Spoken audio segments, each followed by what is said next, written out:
Bonjour, je m'appelle Ariane. Je suis née en Afghanistan pendant une période de guerre. Je suis née en 1987 et à cette époque, le pays traversait une guerre civile. Je pourrais entrer dans de nombreux détails, mais la situation était compliquée. Nous avions de nombreuses coupures d'électricité, il n'y avait pas de lumière, et la vie était difficile. C'est pourquoi nous avons dû migrer au Pakistan, en pensant que ce serait seulement pour quelques mois avant de revenir. Mais ce ne fut pas le cas. À cette époque, beaucoup de gens venaient en Afghanistan pour le djihad, pensant qu'il s'agissait d'une guerre sainte, tuant les non-musulmans, car dans l'islam, on considère être en guerre contre les juifs, les chrétiens et tous les non-musulmans. C'est l'idéologie. Cependant, dans le christianisme, la guerre est intérieure, une lutte contre la luxure, l'avidité, un combat pour se purifier et devenir une meilleure personne, car notre lutte n'est pas contre la chair, mais contre les puissances et les dominations spirituelles. Tout chrétien veut suivre Jésus et lui ressembler davantage. Mais dans l'islam, l'idéologie est totalement différente. Il faut éliminer tout le monde pour que l'islam domine. Donc, oui, beaucoup de gens sont venus se battre et la situation était horrible. Ce n'était pas un endroit où il faisait bon vivre, c'est pourquoi nous avons fui. Nous pensions rester au Pakistan seulement quelques mois, mais nous y sommes restés de nombreuses années. La ville où nous sommes allés était très petite et il y avait une mosquée à presque chaque coin de rue. Les gens y étaient très religieux. Il n'y avait ni cinéma ni parc, et la seule activité en dehors de l'école était la religion. Tout le monde était profondément croyant. Le Ramadan était largement célébré et tout le monde allait prier. C'était une ville extrêmement religieuse et conservatrice. Si je sortais, je devais me couvrir entièrement parce que tout le monde le faisait, et si je ne le faisais pas, j'étais mise à l'écart. C'était donc une ville avec des règles religieuses très strictes. Dans l'islam, ils disent croire en Jésus et le considèrent comme un prophète, mais leur vision de lui est très différente. Pour eux, Jésus était un prophète très gentil mais faible, qui est venu et qui a été tué par les Juifs. Par conséquent, aujourd'hui, les Juifs sont maudits et doivent être éliminés, car Dieu les déteste pour avoir tué un prophète. Donc, ce qu'il faut faire, c'est suivre l'islam, qui est la meilleure religion et la seule qui mène au paradis. Les chrétiens, eux, sont tous trompés parce qu'ils pensent que Jésus était le Fils de Dieu. Il ne faut pas les écouter. Il n'y a qu'un seul Dieu et il faut le suivre. C'est pourquoi ils détestent tout le monde et attendent le retour de Jésus, tout en niant complètement sa résurrection et sa mort. Ils ont retiré sa grâce et l'ont fait paraître vraiment faible. Ils pensent que lorsqu'il reviendra, ce sera pour se marier, car la dernière fois qu'il est venu sur terre, il n'a pas eu une bonne expérience. Cette fois, il reviendra, se mariera et régnera. Oui, c'est leur idéologie. Je me sens enfin en paix depuis que j'ai accepté Christ et que je suis devenue chrétienne. J'étais musulmane, je priais, je jeûnais et j'ai toujours été curieuse des religions. J'ai toujours cherché à approfondir mes connaissances et à poser des questions. Ma mère disait que j'étais comme une amibe, que je ne prenais jamais de forme définie parce que je voulais explorer et tout comprendre. Je me souviens qu'à 10 ou 11 ans, j'ai lu un livre islamique qui disait qu'aucune feuille ne bouge sans la permission de Dieu. Alors, je me suis demandé, si même une feuille ne peut pas bouger sans sa permission, alors toutes ces guerres et ces meurtres se produisent aussi parce qu'il le veut. Pourquoi alors serais-je jugée après ma mort ? Je voulais des réponses à mes questions. De plus, dans l'islam, un homme peut avoir 4 épouses, et je me demandais pourquoi une femme ne pouvait pas avoir le même droit. Quand on est enfant, on joue souvent garçon contre fille, en pensant que tout le monde est égal et que nous sommes les meilleurs. Mais en lisant davantage le Coran, j'ai réalisé que la femme y est presque insignifiante. Il est écrit que l'homme peut frapper sa femme parce que c'est autorisé. Maintenant, ils ajoutent entre parenthèses « légèrement », mais ce n'est pas quelque chose que Dieu a dit. C'est quelque chose qui a été ajouté. Et c'est pourquoi il y a des guillemets, parce que Dieu a donné la permission de frapper la femme. Donc, un homme peut frapper autant qu'il veut, comme la charité permet à quelqu'un de donner 10 et à un autre de donner 1000, en fonction de ce qu'il possède. Si Dieu permet à un homme de frapper sa femme, l'un peut lui donner une gifle et l'autre utiliser une ceinture pour la battre sans aucune pitié, car cela lui est permis. Cela place la femme dans une position extrêmement précaire et dangereuse, où elle n'a aucun droit fondamental et n'est même pas considérée comme une égale. Le témoignage de 2 femmes équivaut à celui d'un homme, et lorsqu'il s'agit de partage d'héritage, l'homme reçoit le double de ce que reçoit une femme, s'ils sont frères et sœurs. Quand j'avais 16 ans, j'écoutais le docteur Zakar. Il était très célèbre en Asie et passait tout le temps à la télévision. Il parlait du retour de Jésus et expliquait que Mahomet ressemblait davantage à Moïse que Jésus. Selon lui, Mahomet avait plus de chances d'être le Messie, car il était né d'un père et d'une mère, tout comme Moïse, alors que Jésus n'était né que d'une mère. Moïse s'est marié, tout comme Mahomet, donc ces similitudes indiquaient que Mahomet devait être le vrai prophète. Inéquence. J'ai entendu cela et je me suis dit, donc, il suffit de naître et de se marier pour être le Messie? Mon père pourrait être le Messie, tout comme la moitié de la population mondiale. J'ai décidé que je ne laisserais plus ces personnes me dire ce qu'était la religion. Si je voulais comprendre, je devais lire et découvrir par moi-même ce que Dieu disait. J'ai commencé à lire le Coran et en découvrant la traduction, mes yeux se sont ouverts. J'ai appris de nombreuses choses sur la religion que personne ne m'avait jamais expliquées auparavant. Le Coran est un livre désordonné. Il prend une phrase ici, une autre là. Contrairement à la Bible, qui suit une chronologie, avec la Genèse au début, puis Noé, et ainsi de suite jusqu'à Abraham, le Coran est aléatoire. Une sourate peut commencer en parlant de sacrifices, puis passer à Adam et Ève, aux anges déchus, aux guerres, aux sacrifices, et même à Satan. Et c'est impressionnant de voir combien de choses sont écrites de manière dispersée dans le Coran. Quand on le lit pour la première fois, on ne comprend pas grand-chose. Il faut le lire 3 ou 4 fois pour faire les connexions. Je l'ai lu 6 fois pour en saisir pleinement le sens. J'ai aussi beaucoup étudié, car quand j'ai décidé de quitter la religion, je ne voulais pas que ce soit par simple émotion ou sentiment. Je voulais que ce soit basé sur des preuves solides. Je continuais à jeûner et à lire. C'était en 2015, l'année où je travaillais comme développeuse front-end et où je me suis mariée. Je me souviens qu'en travaillant pour une entreprise de presse, dès que j'avais un moment libre, je lisais les nouvelles pour voir ce qui se passait dans le monde. Un jour, j'ai lu un article sur une jeune mariée en Turquie. L'histoire était la suivante. Une fillette de 9 ans avait été donnée en mariage à un homme d'une 40aine d'années, un ami de son père qui avait payé pour elle. Lors de la nuit de noces, la fillette s'est mise à saigner abondamment et ne s'arrêtait plus. Elle a été emmenée à l'hôpital, où elle est finalement décédée.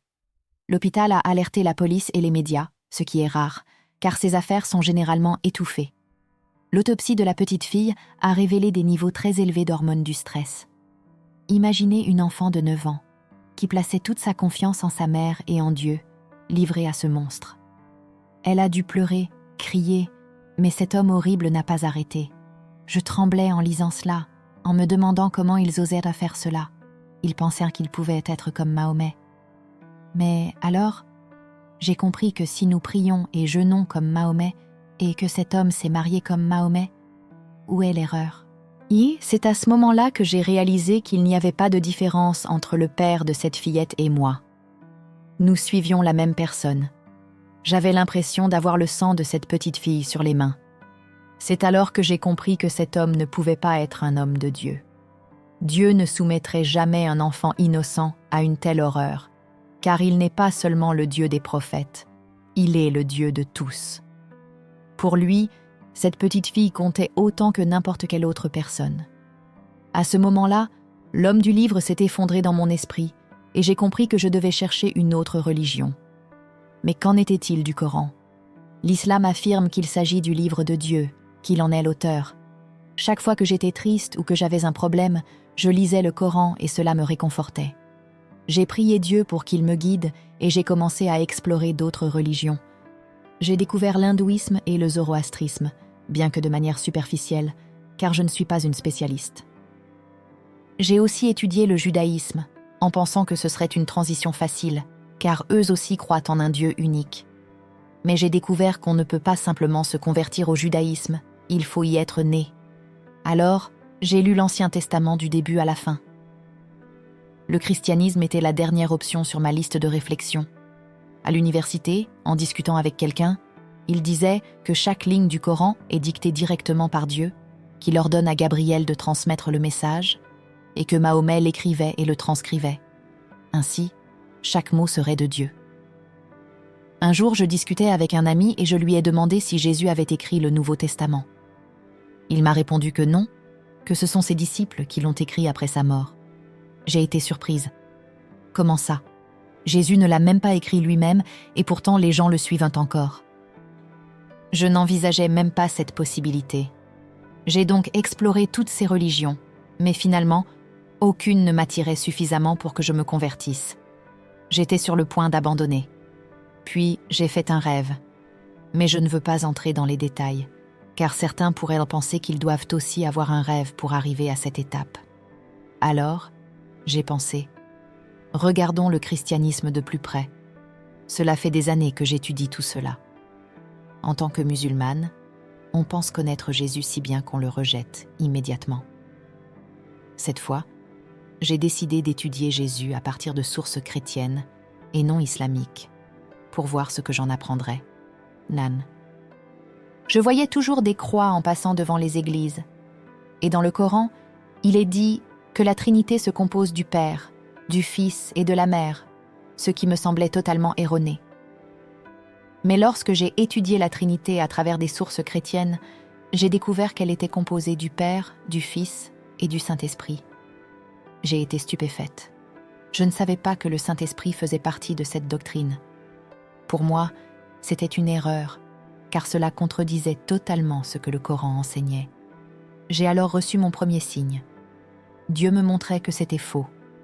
Oui, lorsque je lisais le Coran, j'avais déjà des doutes, notamment sur l'autorisation de battre son épouse, les mariages forcés et les mariages d'enfants. Mais je me disais, qui suis-je pour remettre cela en question ? Je ne suis qu'un simple être humain. Je voulais que Dieu me dise que c'était mal, et maintenant, il me le montrait. Cette religion était fausse, cette Trinité était complètement erronée. J'ai alors creusé plus profondément, et ce n'était que la partie visible de l'iceberg. Il y a tellement d'erreurs dans le Coran qui prouvent qu'il ne vient pas de Dieu. Un Dieu tout-puissant et omniscient ne commettrait pas de telles erreurs. Par exemple, l'erreur d'appeler la mère de Jésus, Marie, sœur d'Aaron. Pourquoi as-tu fait un tel acte ? Ta famille est pourtant si pieuse. Or, ces deux Maries, Myriam et Marie, ont vécu à des milliers d'années d'intervalle. C'est une erreur historique. J'ai alors compris que cela ne venait pas de Dieu. J'avais donc une raison de quitter l'islam, mais je continuais à approfondir mes recherches. Je savais que cela allait soulever de nombreuses questions sur mon départ et mon cheminement. D'autant plus que du côté de ma mère, ma famille est composée de Saïd, et ils croient être des descendants directs de la lignée de Mahomet, comme un médecin qui met « docteur ». Devant son nom, les membres de la famille Saïd mettent « Saïd » à côté de leur nom, car ils en sont très fiers. Lorsqu'ils ont appris ma décision, ils ont été furieux, convaincus que j'avais trahi toute la famille en remettant ma foi en question. J'ai donc continué à approfondir mes recherches et j'ai lu différents hadiths, jusqu'à ce que je tombe sur un hadith relatant l'histoire de 3 hommes qui avaient rendu visite à Mahomet. Ce n'étaient que de simples voyageurs qui étaient tombés malades. Mahomet les a envoyés chez un homme pour qu'ils boivent du lait de chamelle et retrouvent la santé. Mais une fois guéris, ils ont tué cet homme, volé son chameau et tenté de s'enfuir. Les hommes de Mahomet les ont capturés et ramenés pour être jugés. Je lisais ce passage en me demandant que va-t-il leur faire ? Va-t-il les pardonner ? Vont-ils devenir des personnes vertueuses ? Mais non. Il a ordonné qu'on leur coupe une main et un pied opposés, qu'on leur brûle les yeux avec du fer chaud, puis qu'on les laisse mourir sous une chaleur accablante. À ce moment-là, j'ai eu un choc. J'ai pris une grande inspiration et je me suis dit « Mon Dieu, cela ne peut pas venir de toi. » Oh, il m'a fallu 26 ans pour découvrir ce hadith. Et si Jésus avait fait une chose pareille ? J'ai donc décidé d'enquêter. Jésus a-t-il déjà poursuivi quelqu'un ? Et l'histoire de la femme adultère m'est venue à l'esprit. Je pourrais raconter cette histoire, mais vous la connaissez déjà. La grâce de Jésus, en contraste avec la sévérité de Mahomet, est quelque chose qui me frappe souvent. Et je pense qu'à chaque fois que je parlais avec des musulmans, Ils essayaient seulement de me faire partager leur vision des choses. Je partage mon point de vue sur la raison pour laquelle nous ne mettons pas en avant la comparaison entre la vie de Mahomet, qui possédait des esclaves sexuels et s'est marié avec une fillette, et la vie sans péché de Jésus. Nous pourrions simplement nous poser la question « Qui semble le plus divin ?» Oh, pourquoi ce genre de discussion n'a-t-elle pas lieu plus souvent? Parce qu'il rejette complètement Jésus, sa grâce et son sacrifice. Lorsque j'ai décidé de devenir chrétienne, j'ai pensé que j'irais en enfer en acceptant la Trinité, parce que cela reviendrait à dire qu'il y a plus d'un Dieu. Mais j'ai réfléchi. Si suivre Jésus me mène en enfer, alors j'y irai avec joie. Mais je ne suivrai pas ce Mahomet malveillant. Je ne veux même pas de son paradis, qui est décrit comme un lieu rempli de femmes et d'autres plaisirs, ressemblant davantage à un bordel. Je ne veux pas en faire partie. Je pense que le christianisme repose sur l'amour du Christ, sa grâce et son sacrifice, tandis que l'islam repose sur l'amour des récompenses que l'on reçoit. 4 épouses, 72 vierges et des créatures qui redeviennent vierges chaque nuit. Il y a des rivières d'alcool, des rivières de lait et de miel, mais en tant que femme, tout cela ne m'attire pas. Pour les hommes, s'ils sont aveuglés par leurs désirs, c'est tout ce qui compte. C'est davantage une justification des désirs humains qu'une institution divine d'un Dieu saint. Ou, quand on prend du recul, ces choses deviennent évidentes. Même concernant certaines erreurs du Coran, j'entends sans cesse des musulmans dire que la Bible est corrompue. Ils disent que Paul a perverti la foi. Mais s'il y a bien une chose que la Bible possède, c'est la plus grande preuve de sa véracité, plus que n'importe quel autre livre écrit, avec de nombreuses copies anciennes à l'appui, contrairement au Coran. Il y avait un homme, je crois qu'il s'appelait Othman, qui a ordonné de brûler des copies parce qu'il existait trop de variations. À mes yeux, si nous devons nous interroger sur ce qui a réellement été altéré, c'est bien le Coran. L'une des raisons pour lesquelles les musulmans ne se plongent pas dans ces questions, c'est parce qu'ils ne lisent pas le Coran, ni les hadiths, et quand ils le font, on les encourage à le lire en arabe, sans chercher à comprendre ce qu'ils lisent. Les chrétiens, eux, organisent des groupes d'études bibliques et lisent la Bible à l'église. Tout tourne autour de la lecture et de la compréhension des Écritures. Mais en islam, tout est centré sur la prière et le jeûne, et il y a tant de concentration sur les rituels qu'il ne reste plus de temps pour lire réellement ou pour poser des questions. Beaucoup se contentent de poser le Coran sur l'étagère la plus haute et ne prennent jamais la peine de l'ouvrir. Je jure que si un musulman ouvrait le Coran et le lisait vraiment, il se mettrait à douter. J'ai lu le témoignage d'une jeune Pakistanaise qui, en lisant la sourate An-Nisa et en voyant comment les femmes y étaient de rabaissées et comment il était permis de les frapper, a quitté l'islam uniquement pour cette raison. Si chaque musulman lisait véritablement le Coran et les hadiths, il s'éloignerait de cette religion aussi vite que possible, mais ils ne le font pas. C'est pour cela qu'ils ne se posent pas de questions et suivent aveuglément les rituels. Revenons maintenant à ma famille. Quand j'ai annoncé la nouvelle à ma mère pour la première fois, je lui ai dit « Je vais devenir chrétienne ». Elle m'a immédiatement répondu « Je vais te tuer ». Je lui ai demandé si elle plaisantait ou si elle était sérieuse, et elle m'a regardé droit dans les yeux en disant d'un ton grave « Je vais vraiment te tuer ». Je lui ai alors dit « Fais-le si tu veux, mais je deviendrai quand même chrétienne ». Elle a alors regardé autour d'elle et a dit « D'accord, alors je vais me suicider ». Je lui ai répondu que je deviendrais quand même chrétienne et qu'elle ne pouvait pas me forcer à rester musulmane. Nous avons eu de nombreuses discussions et débats. Finalement, elle a abandonné, réalisant que la foi ne pouvait pas être imposée. Elle m'a alors dit « D'accord, mais deviens chrétienne après ma mort ». Je lui ai répondu « Et si je meurs avant toi ? La vie ne me garantit pas de vivre plus longtemps que toi. Et si je me fais renverser demain et que je meurs ?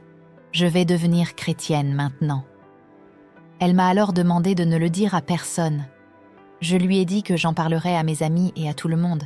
Elle m'a supplié de ne pas en parler à la famille, et j'ai accepté.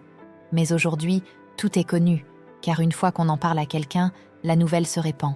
J'ai aussi enregistré une vidéo, et cela s'est propagé. Mon mari est originaire d'Irak et vient d'une famille musulmane.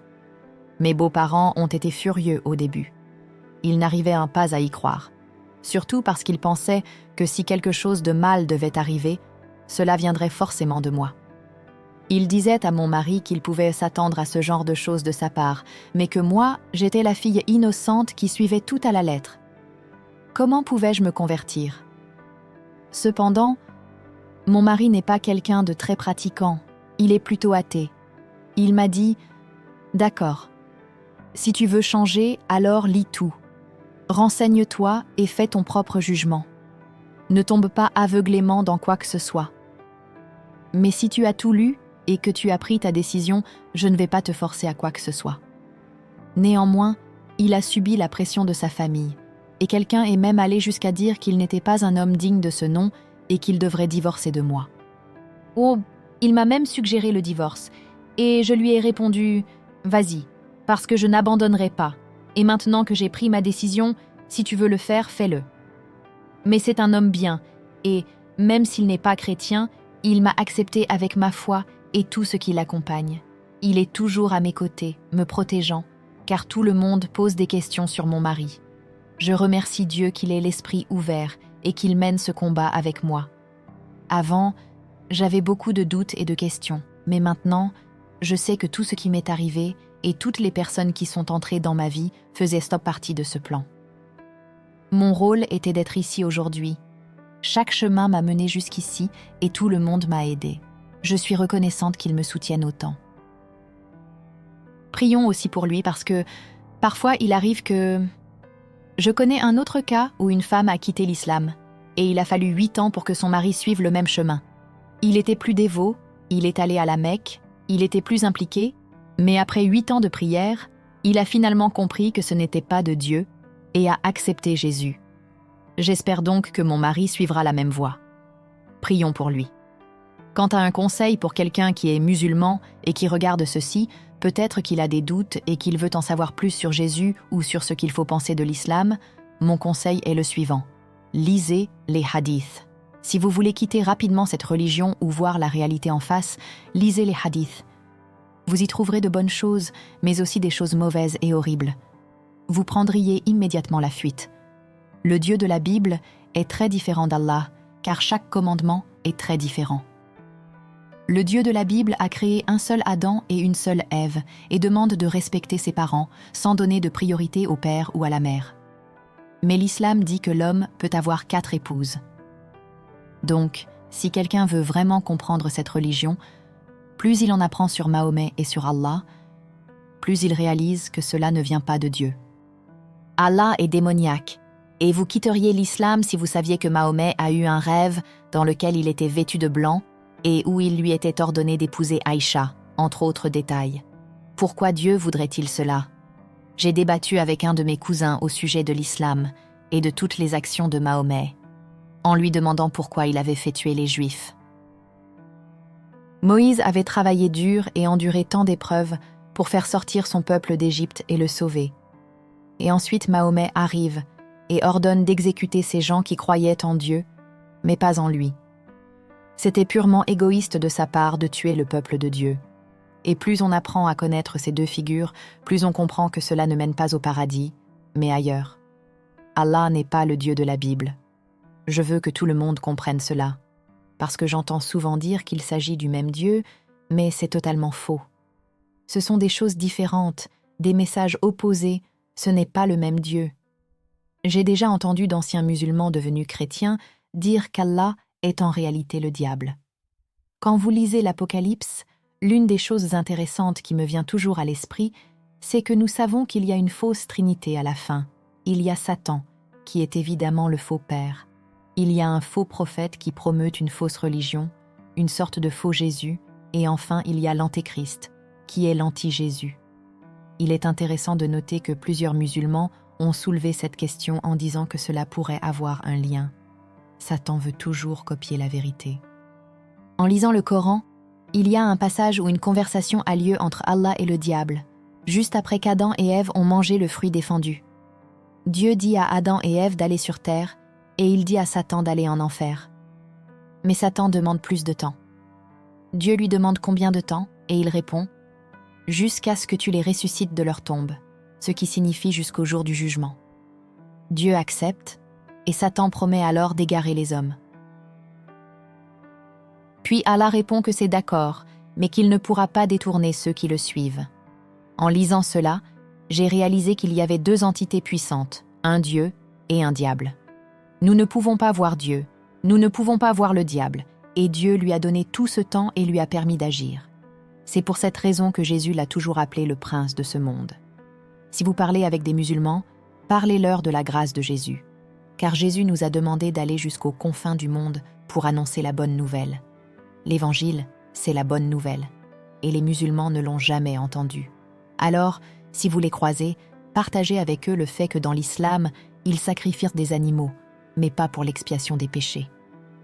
Ils le font simplement parce qu'Abraham a offert son fils en sacrifice, donc c'est une commémoration de cet événement, et ils pensent que faire de bonnes actions suffit.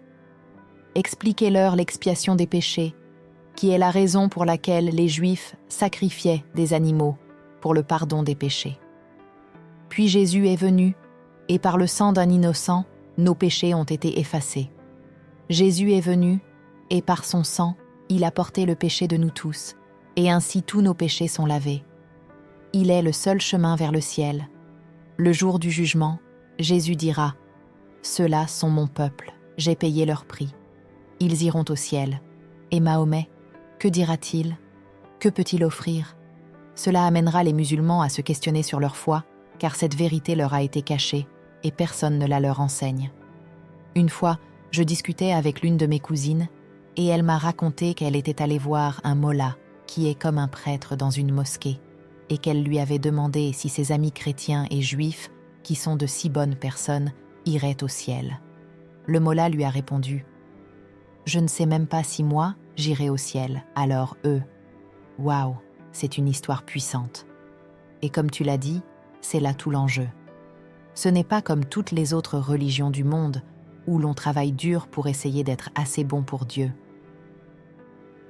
La seule religion qui est basée sur la grâce dit « Non, je vais descendre vers toi, et c'est par mon amour, ma grâce et ma miséricorde, et tout ce que tu as à faire, c'est placer ta confiance en moi, et nous serons justifiés. » C'est une immense différence. Donc, pour moi, quand j'en parlais, je me disais « Oui, c'est ça. Jésus te conduira au ciel. Il est la voie, mais pour eux, c'est difficile à accepter. » Un jour, un musulman m'a dit « D'accord, donc si Jésus a pris tous mes péchés, cela signifie que je peux pécher autant que je veux et être quand même pardonné ?» Et cela doit aussi être expliqué. Une fois que vous avez donné votre vie à Jésus, vous devez lui ressembler et vous devez vous repentir. Vous ne pouvez pas continuer à vivre dans le péché. Non, cela doit cesser dès que vous suivez Christ. C'est la fin du chemin du péché. Vous devenez une nouvelle créature et cela doit être précisé. Une fois que nous avons donné notre vie à Jésus, c'est à partir de là que nous montrons nos bonnes œuvres. Mais nos bonnes œuvres ne nous rendent pas justes devant Dieu. Elles sont plutôt le fruit de l'Esprit, qui découle de la gratitude pour le don que nous avons reçu en Jésus. Je voudrais juste dire que je suis désolée si j'ai offensé quelqu'un. Je ne suis pas contre les musulmans.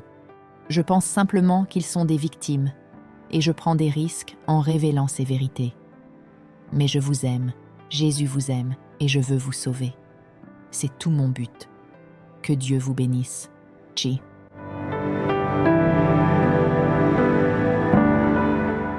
En arrivant à la fin de ce témoignage bouleversant, il est important de prendre un moment pour réfléchir aux profondes transformations qu'Ariane a vécues tout au long de son parcours.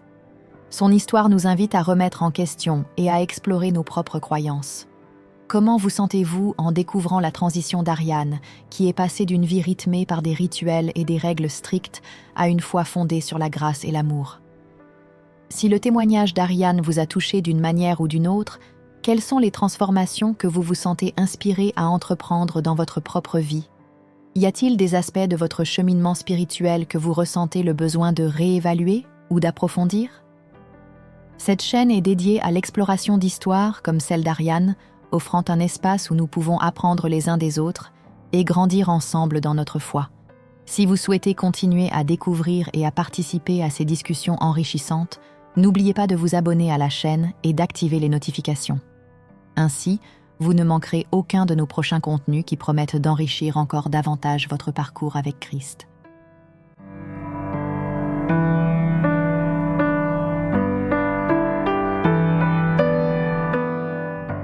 quelqu'un a frappé à ma porte. C'étaient des missionnaires mormons.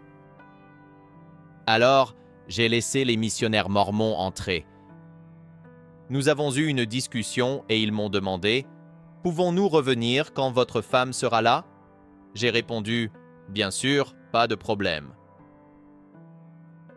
Pour aller un peu plus loin, à la fin de tout ce processus, nous avons décidé d'être baptisés dans l'Église de Jésus-Christ des Saints des derniers jours. C'est ainsi que nous avons commencé ce parcours, très impliqué. J'ai gravi les échelons dans les postes de leadership. À 36 ans, en 1988, j'ai été ordonné grand prêtre. Et dans l'ouest des États-Unis, on entend beaucoup plus parler de la polygamie. J'ai commencé à en apprendre plus sur le sujet. Cela m'a toujours un peu dérangé. Tout le monde était déjà parti et je ne m'attendais pas à une réponse. J'ai simplement prié « Dieu, la polygamie est-elle un principe éternel ?» J'étais sur le point de partir quand j'ai presque ressenti une présence derrière moi et entendu, en fait, ces mots dans mon oreille droite. Je n'oublierai jamais. C'était une voix douce, sans tonnerre, sans éclair. Elle a dit « Non, cela ne vient pas de moi. Cela vient de l'homme. » Si vous avez été touché par ce témoignage et souhaitez voir cette histoire et d'autres histoires comme celle-ci, n'oubliez pas de vous abonner à notre chaîne. Ici, nous partageons des expériences puissantes qui peuvent transformer des vies et renforcer la foi. Cliquez sur le bouton d'abonnement, activez la cloche pour recevoir des notifications et rejoignez notre communauté de foi et d'espoir.